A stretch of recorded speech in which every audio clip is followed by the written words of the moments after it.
Now, Jeffree Star is one of the original YouTube beauty gurus who built a career and reputation through his Jeffree Star Cosmetics makeup brand, as well as being one of the most outspoken and drama-filled content creators on the internet. Well, back in 2021, Jeffree sold his massive Beverly Hills mansion, swapping it out for a 500-acre yak ranch out in Wyoming. Now, he's clearly looking to live a quieter life away from Los Angeles, but you know how the old saying goes. We don't always get what we want. And Jeffree, well, he learned that the hard way when he was recently swatted on a live stream. Now, who called the po-po on Jeffree? To find out the full scoop on everything going on with Jeffree Star, stay tuned to this episode of Famous News. Now, when Jeffree Star originally moved away from the city, well, he made it clear that he was doing so to decompress and get away from the stressful Los Angeles lifestyle. Now, for the most part, well, his plan has worked. That is until just last Tuesday of probably last week by the time you're seeing this video. Now, while live streaming with fans via TikTok, well, some of Jeffree's audience,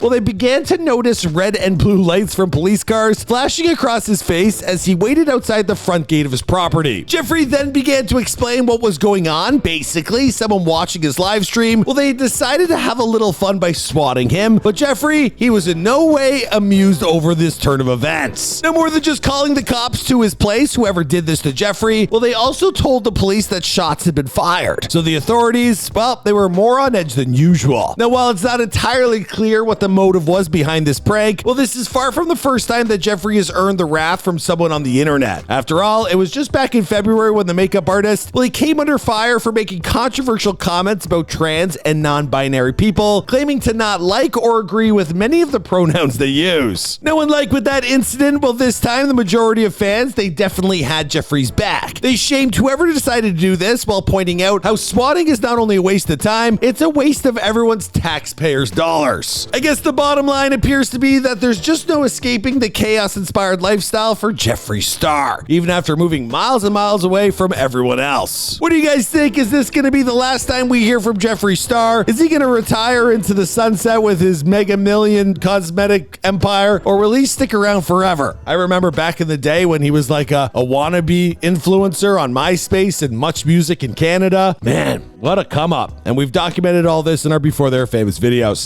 Chris Sky was arrested this week, according to his own social media accounts, which cite a personal direct attack against him from the deep state as the reason for his incarceration. Now, Toronto police, meanwhile, they say that Chris, he was brought in and charged with uttering threats with the intent to cause death or bodily harm, but they've yet to specify who exactly it was that Chris was threatening. So what exactly is going on here, and why does the Canadian government want Chris Sky to go away forever? Well, just to find out all this and more, you're going to want to stay tuned to this episode of Famous News. Chris Sky, his real name is Chris Takosha, and you probably remember him best as being one of the most outspoken people about COVID and, well, the government taking advantage to lock us down and take away our independence. Well, recently, Chris has reinserted himself back into the public discourse by announcing his candidacy for mayor of Toronto, and he did so at one of the ongoing freedom rallies he began participating in during lockdown. Now, of course, there were bound to be a few bumps along the road. I mean, you can't find his name on any ballot. And, well, Monday afternoon, Chris, he sent out one of his charismatic selfie videos in which he announced he was being forced to turn himself in to be arrested on the 27th and charged for the 73rd time. Now, of course, being a man looking to run for office, well, he used this situation as further PR, and he encouraged his followers to vote for him, and he posted additional videos as he drove to and arrived at Toronto Police Services 53rd Division, in particular pointing out how he was willing to go through all of this, and he pointed out that he was willing to go through all of this in the hopes of benefiting the city's younger population. Now, Chris had allegedly told his fans to arrive at the police station as he turned himself in at around 7 a.m. on Monday, but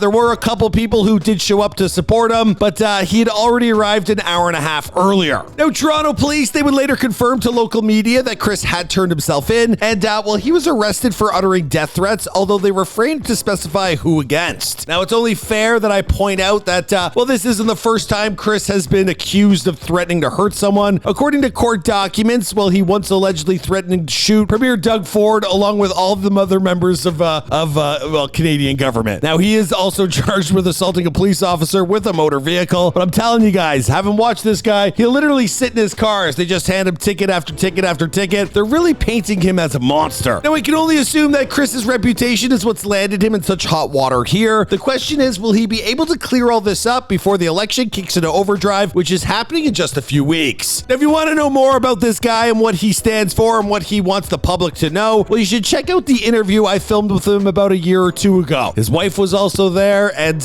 we're actually kind of friends. We're gonna have a barbecue, and it's not bad to know people in high places. Even if he's not the Toronto mayor, at least he's a man who stands for something, and he's speaking out like most people won't. Anyways, guys, that's my update on everything going on with Chris Sky or Chris S or Chris Takosha. Anyway, let me know what you guys think in the comments down below, and I'll see you guys in another video.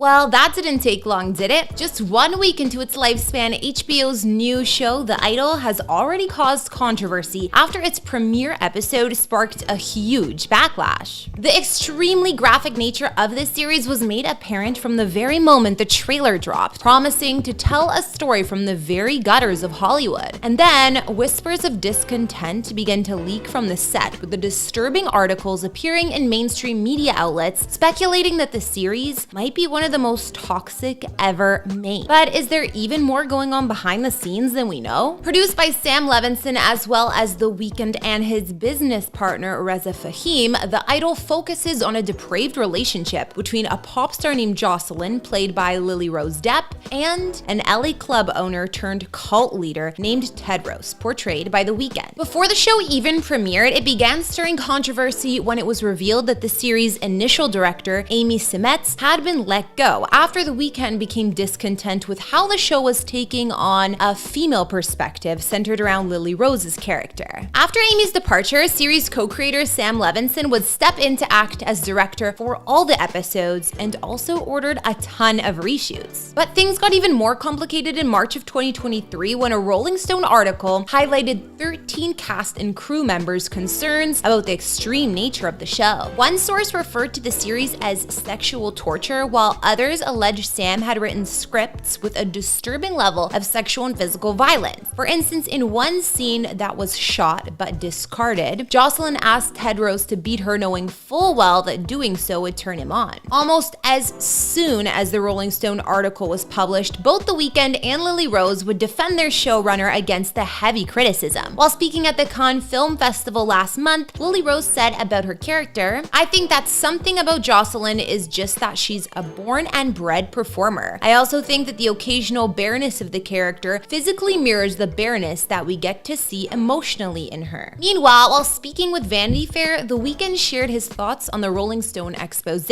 calling it ridiculous. Fast forward to today, and we know that The Idol's very first episode features an excessive and what some might call degrading amount of female nudity, as well as a disturbing scene in which Lily Rose's character, well, I can't really say. This is still a family show after all. Despite this ongoing controversy, Lily Rose remains insistent that the series was fine to film. Speaking with Entertainment Weekly, she told them that the feeling around the set was quite lighthearted. But then she went on to drop this little nugget about working with The Weeknd. Well, sometimes when Abel would get, I don't want to reveal too much about where Abel's character goes, but when he would be in full Tedros mode, sometimes I would steer clear of him. Not every series is meant to be fun for the whole family, and this is definitely one that isn't. The Idol is a purposefully provocative series, and we'll see if there's still an appetite for entertainment that's willing to push the boundaries of good taste in 2023. Something tells me there probably is, but the question is, will The Idol be the series to fill that void? All right, everyone, that's gonna bring this latest episode of Famous News to an end. I'm Kara, thanks for watching, and I'll see you all next time.